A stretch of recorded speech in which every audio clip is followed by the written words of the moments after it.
من فترك حسكم مادو أو بابا أتصنعنا لنا اسكبلو كلان تصنعكم ما هيا اسمعوني من فترنا سلاسي بمن كنا أمن بسلاسي سلاسي كندي يوم سلسته خونو حده خونو بمنتا سلسته خونو بسم بجبري بأكل بمنتا كحر خونو ببحري بالسلطان بفقاد بملكوت انتاي كسموم أب ولد منفس قدوس انتاي كجبرم أب ولادي ولد تولادي منفس قدوس سراتي أب مالت انتاي مالت إيو أبو ناي من أبو ناي ولد مالتك ولود ناي من ولود ناي أب منفس قدوس مالتك سراتي كمن دي سرطة كاب أب كاولد خي سرط ديو أي سرطن انتاي را وانجيل يوهانس أم عرف 16 قطر 15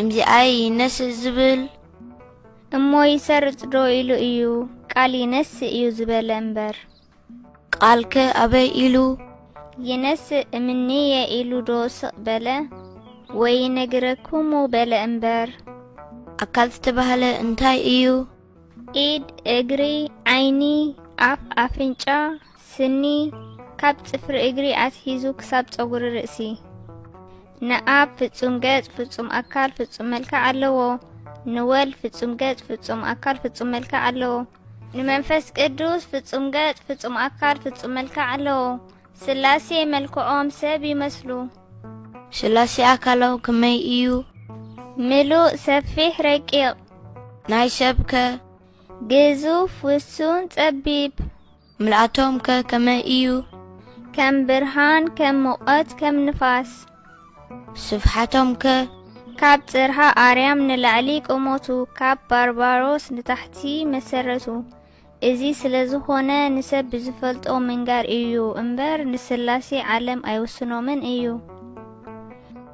ርቀቶም ከመይ እዩ ካብ ኩሉ ንፋስ ይረቅቕ ካብ ንፋስ እሳት ይረቅቕ ካብ እሳት መላእኽቲ ይረቁ ካብ መላእኽቲ ነፍስና ትረቅቕ ካብ ነፍስና ድማ ስላሴ ይረቁ ነፍስና ንስላሴ ከመይ ኢላ ትረአዮም ከም እምባ ናይ ስላሴ ባህሪኦም ከመይ እዩ ዘይጠሚ ዘይጸምእ ዘይሓመም ዘይደክም ዘይመውት ናይ ሰብከ ጠማይ ጸማኢ ሓማሚ ደኻሚ መዋቲ ስላሴ ናይ ሓድነት ስሞም እንታይ እዩ እግዚአብሔር አምላክ ጸባኦት ፈጣሪ አዶናይ መለኮት ናይ እግዚአብሔር ወልድ ስመ ስጋዊኡ እንታይ እዩ ኢየሱስ ክርስቶስ መድኃኔ ዓለም አማኑኤል ኢየሱስ ማለት እንታይ እዩ ፈውሲ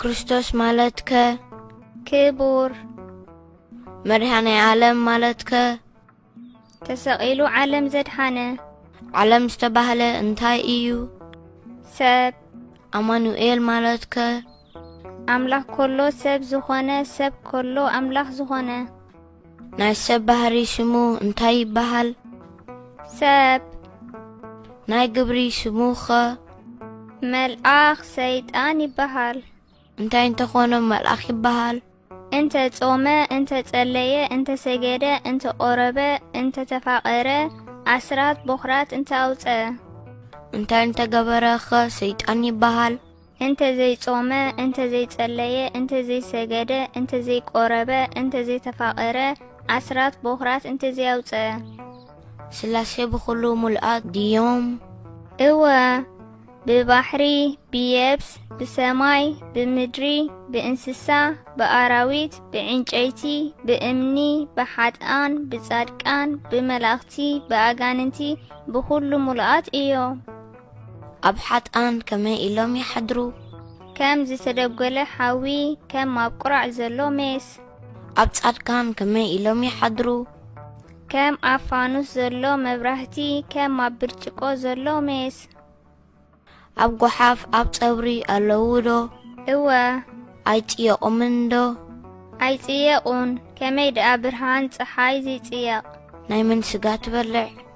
ናይ እግዚኣብሔር ወልድ ናይ እግዚኣብሔር ኣብን ናይ እግዚኣብሔር መንፈስ ቅዱስን ከ ኣይበልዕን። እንታይ ኾንካ? ረቀቕቲ ኾይኖም። ንሱስ ረቂቕ ዶ ኣይኮነን? ንሱ ምስ ግዙፍ ስጋ ተዋሃሂዱ እዩ።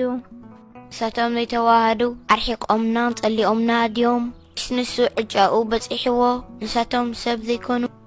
ኣይኮነን ስለ ስሞም ከይልወጥ እምበር። እቲ በልዖ ስጋ ምውት ድዩ ሕያው? ምውት ብሰብነቱ ሕያው ብመለኮቱ ነፍሲ ዝተፈለየቶ መለኮት ዝተዋሃዶ ኣብን መንፈስ ቅዱስን ህልዋ ዝኾንዎ። ምውት ብሰብነቱ ዝተባህለ መን እዩ? መለኮት። ሕያው ብመለኮቱ ዝተባህለ ኸመን እዩ? ስጋ። ናይ ስላሴ ህልውናኦም ከመይ እዩ? ከም ልቢ፣ ከም ቃል፣ ከም እስትንፋስ። ስላሴ ከም ሰለስተ ሰብ ድዮም ከም ሓደ ሰብ? ከም ሓደ ሰብ። ኣብ ሰለስተ ሰብ ክንደይ ልቢ ኣሎ? ሰለስተ። ክንደይ ቃል ኣሎ? ሰለስተ። ክንደይ እስትንፋስ ኣሎ? ሰለስተ። ኣብ ስላሴ ኸ ክንደይ ልቢ ኣሎ? ሓደ። ክንደይ ቃል ኣሎ? ሓደ። ክንደይ እስትንፋስ ኣሎ? ሓደ። መን ልቦም? ኣብ። ቃሎም ከ? ወልድ። እስትንፋሶም ከ? መንፈስ ቅዱስ። ንኣብ መን ልቡ? ባዕሉ። ንወልድ መን ቃሉ? ባዕሉ። ንመንፈስ ቅዱስ መን እስትንፋሱ? ባዕሉ። እግዚአብሔር ወልድ ካብ ኣብ መዓዝ ተወልደ? ንዘለዓለም እናተወልደ ይነብር። ኢይሃጽጽ ልደቱ ወኢይትመተር ልደቱ እምኣብ። ካብ ግዝእትነ ማርያም ክትጥናሽ ከለኻ ካብ ኣብ እናተወልደ ይነብር። እቲ ካብ ግዝእትነ ማርያም ክውለድ ከለኻ ካብ ኣብ እናተወልደ ይነብር። ክስቀል ከለኻ ካብ ኣብ እናተወልደ ይነብር። መንፈስ ቅዱስ ከ ካብ ኣብ መዓዝ ሰረጸ? ዘለዓለም እናሰረጸ ይነብር። እንታይ እዩ ሃይማኖትካ? ተዋህዶ። ተዋህዶ ማለት እንታይ እዩ? ቃልን ስጋን ዝተዋሃሃደ ሓደ ኣካል ሓደ ባህሪ ዝኾነ። ብምንታይ ምክንያት ተዋሃሃደ? ቅዱስ ገብርኤል መልአኽ መጺኡ ንእግዝእትነ ማርያም ክትጠንሲ ኢኺ ወዲ እውን ክትወልዲ ኢኺ ምስ በላ ንሳ ኸኣ ምድሪ ብዘይ ዘርኢ ሰበይቲ ብዘይ ሰብኣይ ክትወልድ ኣበይ ሪኢኻ በለቶ።